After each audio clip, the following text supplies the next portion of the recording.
Brahmini, mga captive breed yan. Ito ang diet niya ngayon, mga salinyase.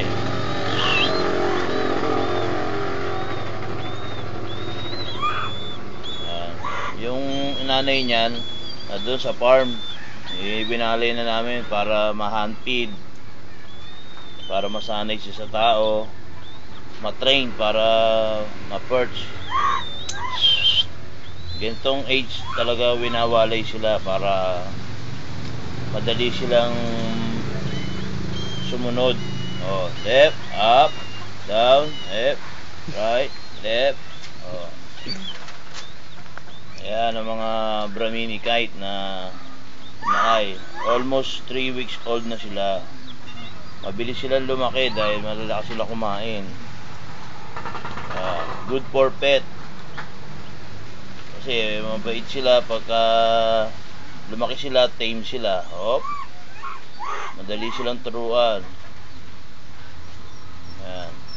Tatao sila, Pag busog na, ayaw na nila. Pero hanggat kumakain pa sila, bigay ka lang ng bigay. Naubos na nila to. Kung makikita mo naman yung bochi nila, pag puno ng ganan, yan, pwede mo nang itigil. Konti na lang. Hanggat gusto pa nila, yan. Ayaw naman sila Yan. Pag kamayaw na sila, yan, busog na sila.